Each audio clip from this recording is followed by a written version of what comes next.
Hey all. All right, today my dog just looked at me like, why are you talking to me, Dad?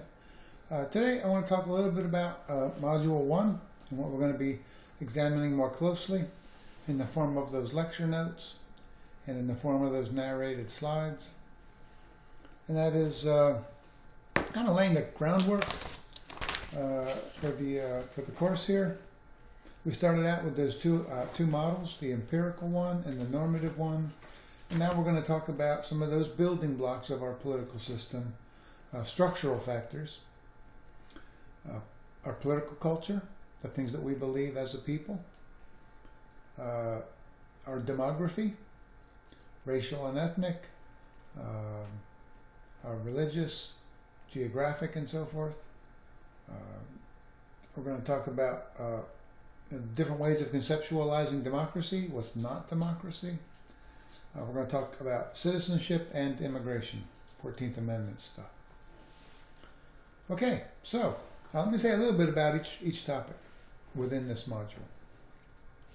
One, political culture, things that we believe as a people, right? What do we believe? We believe that all men are created equal. Right? We've talked about that. We don't always practice that, but we believe it at some level. Right? And really, here we just want to slide right in, right, that normative model, right? We believe in political equality, we believe in popular sovereignty, and we believe in limited government. Is that the third part of the model? No, I'm sorry. Political equality, popular sovereignty, and fundamental rights and liberties. Fundamental rights and liberties. All right, so these are the things that we believe, right? In part, those things. The democratic ethos, the three parts. Alongside that, though, we believe other things that aren't always completely compatible with that democratic ethos. We believe in a relatively free market. We believe in private property. We believe in limited government. And we believe in competitive individualism. Classical liberalism. Right, those ideas handed down to us from the 18th century Enlightenment project. And we know that classical liberalism tends to produce material inequality to a high degree. And that's not fully compatible with, for example, political equality. It's not. Sorry about that. And I think it's going to repeat here in just a little bit. So we've grafted classical liberalism onto the democratic ethos. It works pretty well together most of the time. Pretty synergistic, but sometimes there's a little bit of a mismatch there. Those aren't quite the same thing, right? What else? We are a relatively religious people, right? Compared to other affluent Western democracies. Right? So we have a certain element of religiosity that's part of our culture, don't we? It's pretty diverse. It's gotten more diverse over time.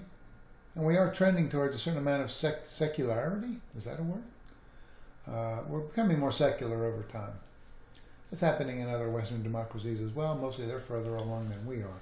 But we're still, compared to them, relatively religious. Right? And we'll see that matters to our politics, doesn't it? Hard to understand the black civil rights movement without taking into account the role of both religion and the black churches across the South. No coincidence that movement was led by the Reverend Dr. Martin Luther King, a preacher. Hard to understand the pro-life movement today without knowing something about the role of religion, especially in the white South here among Baptists. So, we know that we have, by and large, religious beliefs, increasingly diverse, right? Judaism, Christianity, various sort of subgroups under Christianity, like Catholicism and Mormonism, Episcopalianism, like me. We have a growing Muslim faith tradition, and of course, right, a growing secularity. And that creates an interesting mix. Sometimes you get conflict, right, among religious groups, and sometimes you get conflict between religious groups and those who are more secular. So this is part of our culture, isn't it? And it shapes our politics.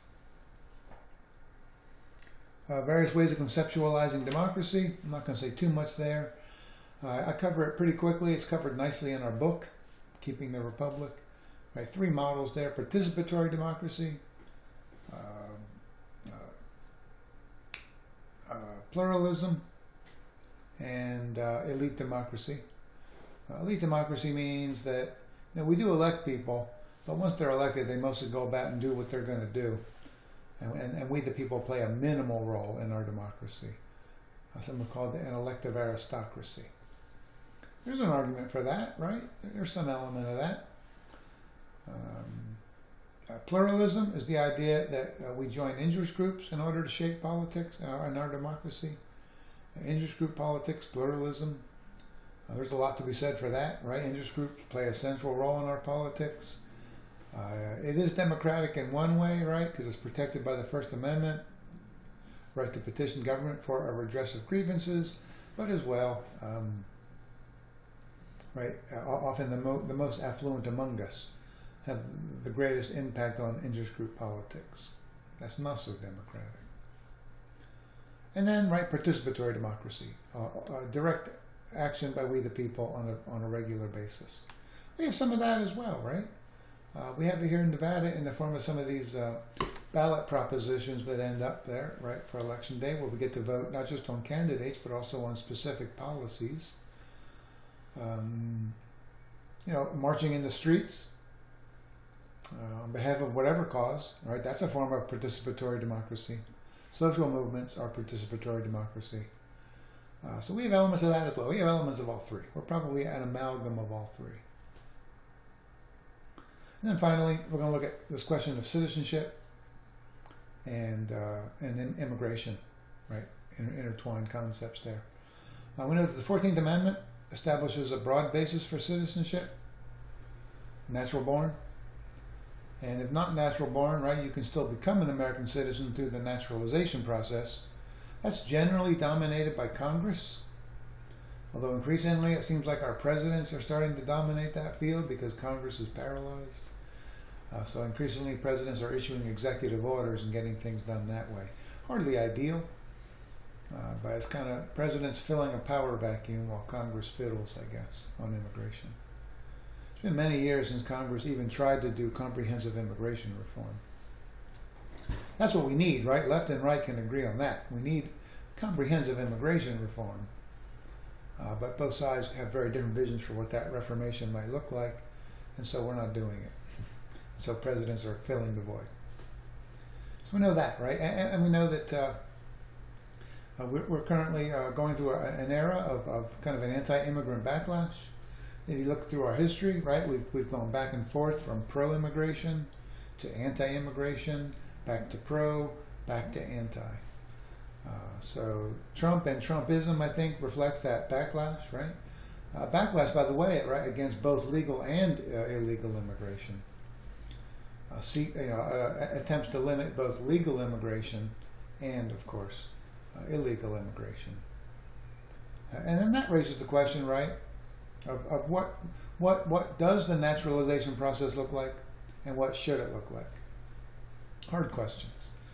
We've made it increasingly difficult over the years to become naturalized, and increasingly expensive, and it takes longer and longer to get that done. That partly explains the other side, right, of illegal immigration. If you're going to make it that difficult, that expensive, and that time-consuming, you're almost begging for illegal immigration. So some say we should make it a little more, simplify it, and make it take less time and maybe a bit less expensive. To negotiate that system, you pretty much need legal counsel, and legal counsel doesn't come cheap. So that's an interesting question. When my people came over, sometimes people like me, older white people, quite honestly, they'll say, man, when my people came over, we did it legit. What's the problem with these people today crossing the border illegally? Bullshit. Right? And I was like, no, you bullshit on you, man. Right? Because when my people came over from Eastern Europe and from Ireland back in the mid to late 19th century. Right, basically, if you could get your butt on a boat and get over to Ellis Island in New York City's harbor, and as long as you weren't obviously like diseased or something, they were pretty much going to let you in and give you a short path to citizenship. Now there were almost no rules at all. It was super limited rules, right? Because we needed labor, we needed cheap labor to fuel the Industrial Revolution. So it was easy if you could get over here on a boat and live. It was easy to get across the border. You were pretty much invited in. Hey man, we need you. Carlton, whatever, Right, so it's not a fair comparison because today it can take at least 10 years. It's very costly, and the barriers we keep erecting higher and higher barriers on legal immigration and naturalization. So it's much harder to be legit today. Much harder. For some, just plain impossible. And yet they're desperate, right? They're desperate. Either lack of economic opportunity in their homeland, or political violence, or all sorts of other sort of push factors. Right? So that's going to create a stream of illegal, those crossing the border illegally. I never want to say illegal immigrants, right? Because that's bullshit. That's like Orwellian. Describing a person as illegal is creepy. Right? Certainly not small d democratic. So illegal immigration, yes, that's a legitimate term. Illegal immigrant really isn't. It's not even legally correct. You say undocumented, right? An undocumented person has crossed the border illegally. That'd be super fair. All right, so we know it, right? Then we have a lot of undocumented people here, something north of 10 million.